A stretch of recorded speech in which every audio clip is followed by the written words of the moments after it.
మరి ఒక నానుడి ఉందండి, ఏంటంటే సోక్రటీస్ అనే వ్యక్తి గురించి గొప్పగా చెబుతూ, సోక్రటీస్ ఎవరో కాదు, నడిచే విశ్వవిద్యాలయం అని చెప్పేవారు. అంటే సోక్రటీస్ అనే వ్యక్తి నడిచే విశ్వవిద్యాలయం అంట, అంత జ్ఞానవంతుడని అతను సంబోధిస్తుంటారు. మరి ఇక్కడ యేసుక్రీస్తుల వారిని మనం ఎలా చూడాలి?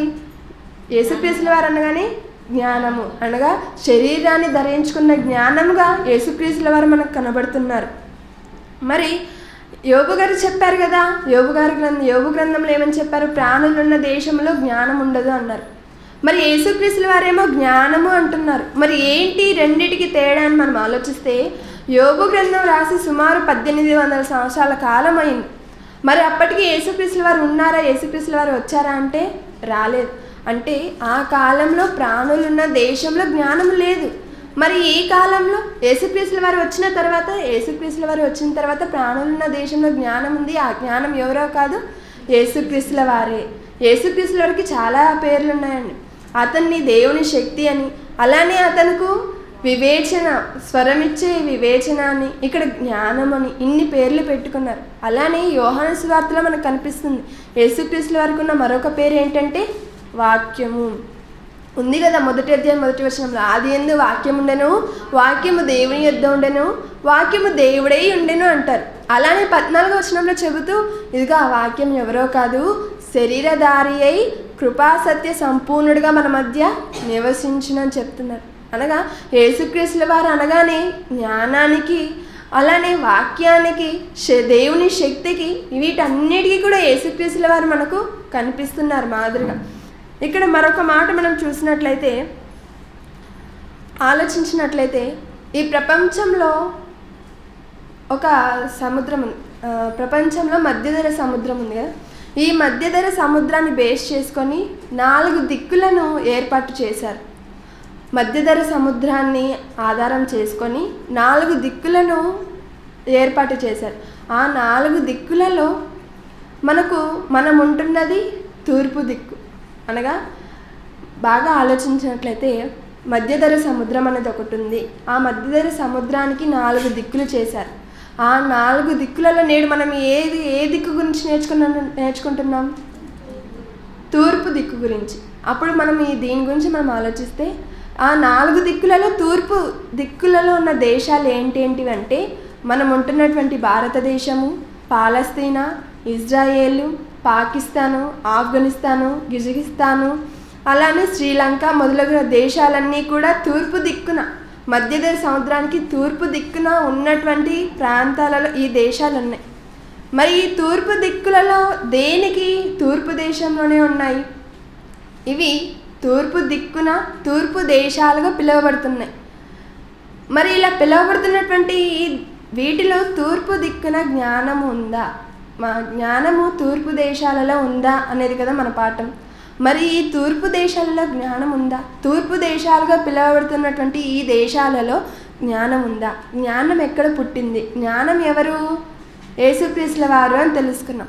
మరి ఈ జ్ఞానమైన యేసుక్రీస్తుల వారు తూర్పు దేశాలలో పుట్టారా అంటే పుట్టారు. ఎక్కడ? మత్తయి సువార్త 2వ అధ్యాయం, మత్తయి సువార్త 2వ అధ్యాయం మొదటి 2 వచనాలు మనం ఆలోచించినట్లయితే, మత్తయి సువార్త 2వ అధ్యాయం మొదటి 2 వచనాలు మనం ఆలోచించినట్లయితే,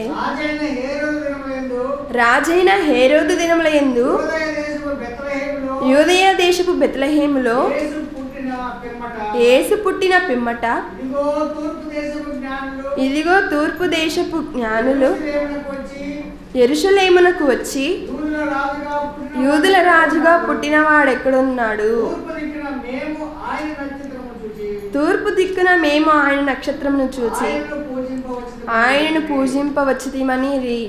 ఇక్కడ మనం బాగా ఆలోచించినట్లయితే మనకి 2 కనిపిస్తున్నారు. ఈ తూర్పు దిక్కున మనకి 2 కనిపిస్తున్నారు. ఎవరెవరు? రాజైన హేరోదు దినములందు యూదా దేశపు బెత్లెహేములో యేసు పుట్టిన పిమ్మట, ఇదిగో తూర్పు దేశపు జ్ఞానులు అన్నాను. అనగా ఈ 2లో ఒకరు ఎవరు అనగా జ్ఞానులు. ఈ జ్ఞానులు ఎక్కడున్నారు?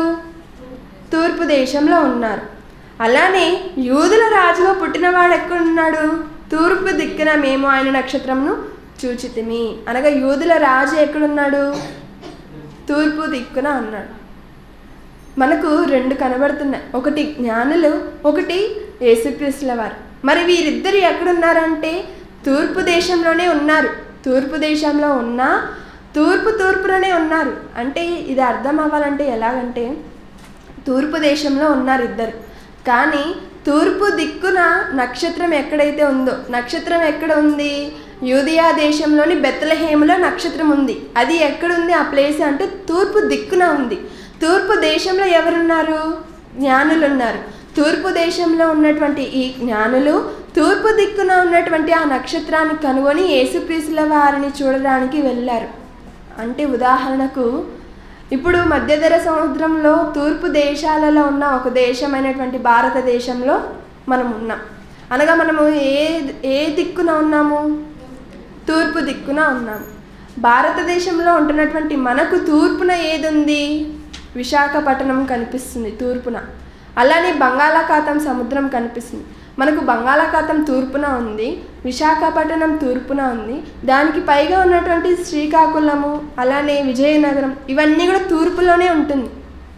అంటే అన్నీ కూడా తూర్పులోనే మనకు కనబడుతున్నాయి. ఎందుకంటే మనం ఉన్నది తూర్పు దేశంలో, తూర్పు దిక్కున ఉన్నాం కాబట్టి తూర్పు దిక్కున, తూర్పు దేశంలో, తూర్పు ప్రాంతాలలో మనం ఉంటున్నాం. అలానే ఆనాడున్నటువంటి వారు కూడా తూర్పు దేశంలో ఉన్న జ్ఞానులు తూర్పు దిక్కున ఉన్న యేసుక్రీస్తుల వారిని చూడడానికి వెళ్ళారు. అలా చూడడానికి వెళ్ళిన వారు బాలయేసు కదండి, అతను మాట్లాడలేరు, అసలు పసివాడు కదా, మాటలు రాని పసిబాలుని చూడడానికి వెళ్ళిన వీరు సాంబ్రాణి, బోలము, బంగారం ఇవన్నీ తీసుకొని వెళ్ళి ఆయనకు కానుకలుగా సమర్పించి ఆయనకు సాష్టాంగ నమస్కారం చేస్తారంట. అంటే నోరు తెరవక మునుపే, ఆయన మాట్లాడక మునుపే ఆయనను అంత జ్ఞానిగా భావించినటువంటి ఆనాడు ఉన్నటువంటి వారైతే మరి యేసుక్రీస్తు వారు పెరిగి పెద్దన తర్వాత ఆయన నోరు తెరవగానే ఎలా మాట్లాడి ఉండాలి? అందుకే ఆయన చెప్పాడు, ఇదిగో లోకము పుట్టినది మర్మమైన సంగతులన్నిటినీ కూడా నేను నా నోరు తెరిచి ఉపమాన రీతిగా చెబుచున్నాను అంటాడు ఒక సందర్భంలో. అనగా మనకు అర్థం అవ్వాల్సింది ఏంటి? తూర్పు దిక్కున యేసుక్రీస్తుల వారు పుట్టారు.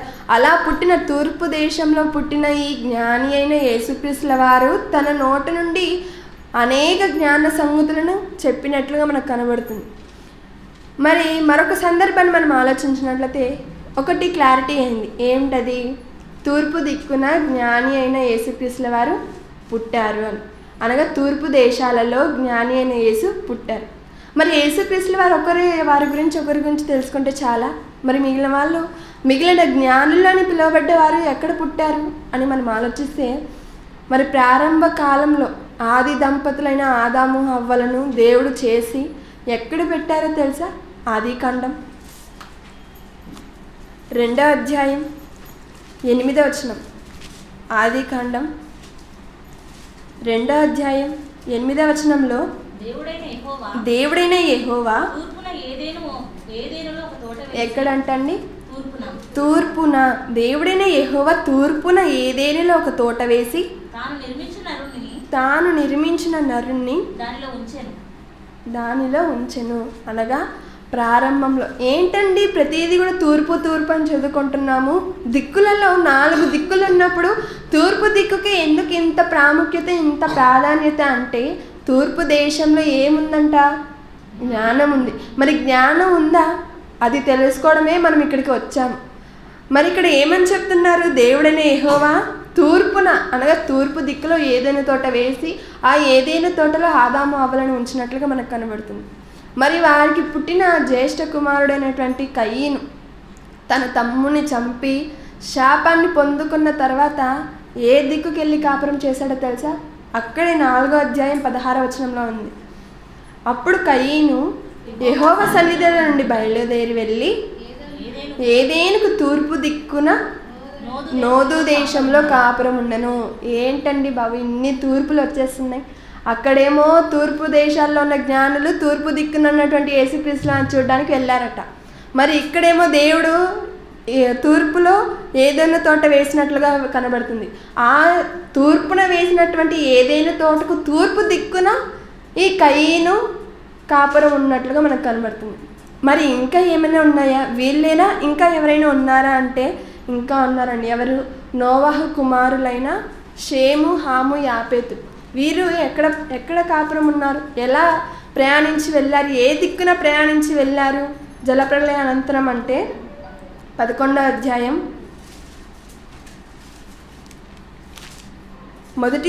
2వ వచనం మనం చూసినట్లయితే ఏ దిక్కుకి వెళ్ళారంటండి? తూర్పున. వారు తూర్పున ప్రయాణమై పోవచుండగా ఉంది. అనగా ఎవరు? నోవాహు కుమారులైన షేము, హాము, యాపెతు గురించి చెప్తూ వారు తూర్పున ప్రయాణమై పోవచుండగా అని చెప్తున్నారు. అంటే ఏదైనా తోటను తూర్పులో వేశాడు. ఆదాము హవ్వలను తూర్పు దిక్కున, తూర్పు దేశంలో, తూర్పు ఏదైనా తోటలో ఉంచారు.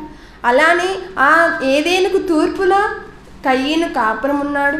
ఆ తర్వాత కాలంలో నోవాహు గారి కుమారులైన ఈ ముగ్గురు కూడా తూర్పు దిక్కున ప్రయాణమై వెళ్ళినట్లు కనబడుతుంది. మరి నేడున్నటువంటి వారు చెప్తారు కదా, ఇదిగో లేవగానే తూర్పున తిరిగి దండం పెట్టుకోరా అంటుంటారు. దేనికి? ఏముంది తూర్పున? సూర్యుడు ఉన్నాడు. సూర్య నమస్కారాలు అంటుంటారు కదా.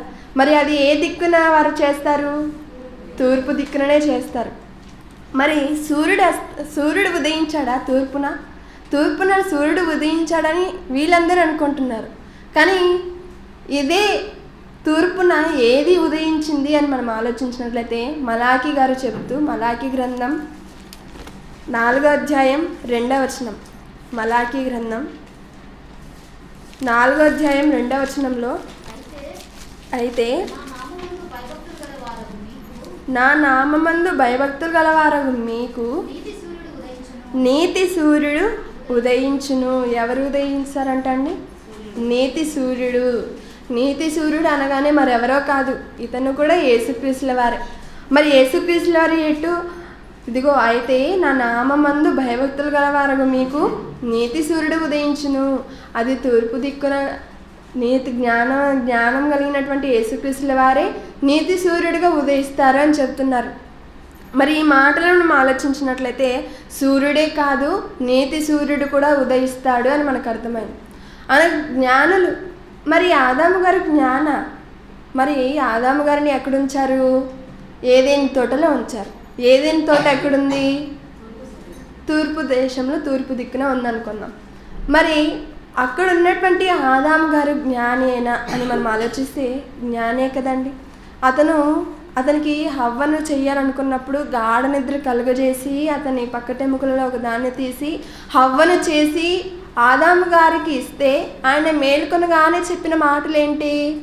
ఇదిగో నా ఎముకలో ఒక ఎముక, నా మాంసంలో మాంసము, ఇది నరుని నుండి తీయబడింది కనుక నారి అనబడును అన్నాడు. మరి ఎలా అనగలిగాడు ఆ మాట?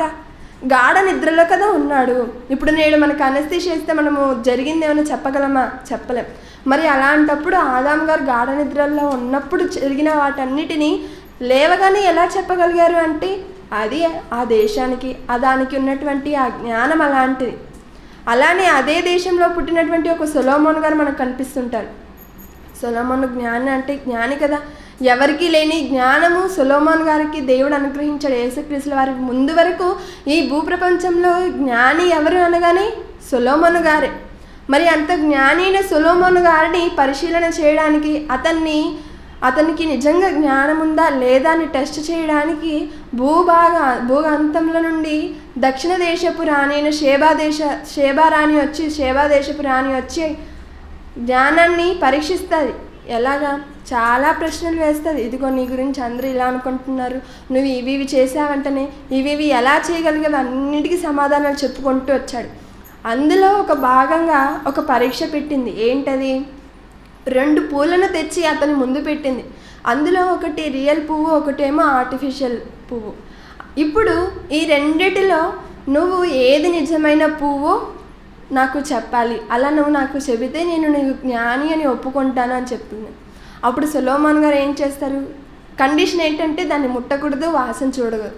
అప్పుడు సొలొమోన్ గారు ఏం చేస్తారు? ఇదిగో ఉద్యానవనపు కిటికీలను తీయండి అనగానే వాళ్ళు వచ్చి తీయంగానే ఆ ఉద్యానవనంలో నుంచి తేనెటీగలన్నీ వస్తాయి.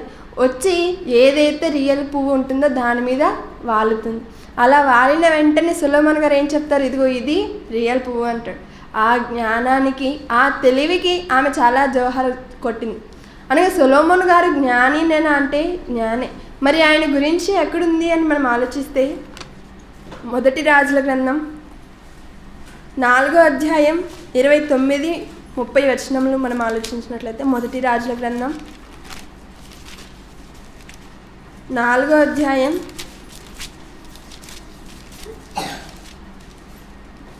29-30 వచనాలు మనం ఆలోచించినట్లయితే, దేవుడు జ్ఞానమును బుద్ధిని వర్ణింప శక్యము కాని వివేచన గల మనస్సును సొలొమోనుకు దయచేసెను కనుక సొలొమోనుకు కలిగిన జ్ఞానము తూర్పు దేశస్థుల జ్ఞానము కంటే ఐగుప్తీయుల జ్ఞానం అంతటి కంటెను అధికమై ఉండెను. ఇక్కడ ఏం చెప్తున్నారండి? ఏ దేశపు జ్ఞానము కంటే గొప్పదంట? తూర్పు దేశస్థుల జ్ఞానము కంటెను అంటున్నారు. అంటే మనం ఆలోచించాల్సిన విషయం ఏంటంటే, తూర్పు దేశాలలో ఇంతకు ముందే జ్ఞానులు ఉన్నట్లుగా చెబుతున్నారు. తూర్పు దేశాలలో జ్ఞానులు ఉంటారు. అయితే ఆ ఉన్నటువంటి జ్ఞానులందరికంటే కూడా ఇక్కడ ఉన్నటువంటి సొలొమోను చాలా జ్ఞానవంతుడని చెప్తున్నారండి. మరి సొలొమోను గారి కంటే గొప్పవారు ఎవరైనా ఉన్నారా అంటే వచ్చారు కదా. మరి ఆదాము, తూర్పు దేశాలలో ఉన్నవారి గురించి మనం ఆలోచించుకుంటూ వస్తే, ఆదాము గారు జ్ఞాని, కానీ ఆయన కంటే గొప్పవారు ఎవరుగా కనబడుతున్నారు? సొలొమోను గారు కనబడుతున్నారు. మరి సొలొమోను గారి కంటే గొప్ప జ్ఞాని ఎవరైనా ఉన్నారా అంటే ఉన్నారు. ఎవరు? యేసుక్రీస్తుల వారు. జ్ఞాని అయిన యేసుక్రీస్తుల వారు ఎన్నో మాటలను ప్రకటించినప్పటికీ 19 సంవత్సరాలుగా ఆ జ్ఞానం అంతా కూడా సమాధి చేయబడిపోయింది. ఆ 1900 సంవత్సరాలు జ్ఞానం మరుగైపోయింది. ఎక్కడా కూడా ప్రపంచవ్యాప్తంగా ప్రబలం అవ్వడం లేదు. ఎక్కడ చూసినా తప్పుడు బోధలు. నిజం అనేది సమాధి అయిపోయింది. అలా సమాధి అయిపోయిన తర్వాత అప్పుడు 1900 సంవత్సరాల తర్వాత నేడు మన కాలంలో మనం ఉంటున్నటువంటి ఈ తరంలో పుట్టిన మహాజ్ఞాని, ఆత్మజ్ఞాని, దైవజ్ఞాని ఎవరు? జయశాలి తాతయ్య గారు. ఈయన Bible Open University India International వ్యవస్థాపకులుగా కనిపిస్తున్నారు. అలానే ఇతని గతం మనం ఆలోచించినట్లయితే 25 సంవత్సరాలు బైబిల్ని తపస్సు చేశారంటాను. మనం 25 నిమిషాలు కూడా చదువుకోలేని పరిస్థితిలో ఉంటున్నాం. కానీ తాతయ్య గారు 25 సంవత్సరాలు బైబిల్ని తపస్సు చేశారు. ఒక రోజుకి 100 అధ్యాయాలు చదివారంట. సెమినార్లో కూడా చెప్పారు కదా, ఒక రోజుకి 100 అధ్యాయాలు చదువుకుంటూ అలా 25 సంవత్సరాలు బైబిల్ని తపస్సు చేసి అందులో నుంచి వస్తున్నటువంటి జ్ఞానాన్ని అంతటిని వెలికితీసి నేడు మనందరికీ ఆయన దేవుని జ్ఞానాన్ని వివరిస్తున్నాడు. మరి ఆ జ్ఞానాన్ని నేర్చుకుంటున్నటువంటి మనము ఆ తరంలో, ఆయన ఉంటున్నటువంటి ఈ తరంలో మనం పుట్టడం చాలా భాగ్యవంతులుగానే అనుకోవాలి. ఎందుకంటే జయశాలి తాతయ్య గారు ఈ ప్రపంచంలో ఒకడిగా పుట్టలేదు, ప్రపంచానికి ఒకడిగా పుట్టారు. ఈ ప్రపంచ జనాభా సుమారు 850 కోట్ల మంది అని మనం అనుకుంటే, 850 కోట్ల మందిలో ఒకడిగా ఇప్పుడు బ్రతకట్లేదు. 850 కోట్ల మందికి ఒకనిగా అనగా దేవుని వాక్యాన్ని చెప్పే ఏకైక వ్యక్తిగా జయశాలి తాతయ్య గారు మనకు కనిపిస్తున్నారంటే దానికి కారణం ఆయన తీసుకున్న ఆ నిర్ణయం ఏంటంటే, ఇదిగో బైబిల్ను నేర్చుకోవాలి, సమాధి అయిపోయిన ఈ సత్యాన్ని అనేక మందికి చాటి చెప్పాలని ఆయన ప్రారంభించి అందులో భాగంగా మన అందరినీ ఉంచాడంటే మనం అందరం కూడా చాలా గర్వంగా చెప్పుకునే విషయం ఏంటి అంటే మనం కూడా జ్ఞానులమే అని. మరి జ్ఞానం ఎక్కడుంది? తూర్పు దేశాలలో ఉంది అని మనం నేర్చుకున్నాం. ఇప్పుడు తూర్పు దేశాలలో ఏముంది? జ్ఞానం ఉంది. మరేంటి మిగిలిన దేశాల పరిస్థితి ఏంటి? పాశ్చాత్య దేశాలు గొప్ప దేశాలు అని చెప్పుకుంటున్నారు కదా. మా పిల్లలు గొప్పవారు అయిపోవాలి అనేసి ఆక్స్ఫర్డ్ యూనివర్సిటీలోనో, క్యాంబ్రిడ్జ్ యూనివర్సిటీలోనో, అమెరికాకో, ఆస్ట్రేలియాకో ఇలా పంపించేస్తున్నారు కదా చదువు విషయమై. మరి జ్ఞానం ఉంది అనుకుంటున్నటువంటి ఆ దేశాలలో జ్ఞానం లేదా? మనం ఉంటున్నటువంటి ఈ తూర్పు దేశాలలోనే జ్ఞానం ఉందా అంటే జ్ఞానము ఆ దేశాలలో లేదని చెప్పుకోవాలి. ఎందుకు? సుమారు 1981 సంవత్సరం అనుకుంటాను. ఆ సంవత్సరంలో లూసియానా చట్టం చేసింది అమెరికా దేశం. 1981 సంవత్సరంలో లూసియానా చట్టం చేసింది. ఏంటి అంటే అప్పటి వరకు పాఠ్యపుస్తకాలలో ఉన్నటువంటి యేసుక్రీస్తుల వారి గురించిన విషయాలను ఆ పాఠ్యపుస్తకాల బుక్లో నుంచి తీసేసింది. ఎందుకు? ఇది మతానికి సంబంధించినదిగా ఉంది, ఇది జ్ఞానం కాదు, ఇది పిల్లలు నేర్చుకోకూడదు, ఇది వారి మత గ్రంథము, ఇది వారి మత పుస్తకం అని క్రైస్తవ దేశమైన అమెరికానే చట్టం చేసి దేవుని జ్ఞానాన్ని వారు జ్ఞానంగా అనుకుంటున్నటువంటి పాఠ్యపుస్తకాల నుంచి తీసేశారు. మరి అలాంటి దేశాలలో జ్ఞానం ఉందా? ఉంది. ఏ జ్ఞానం?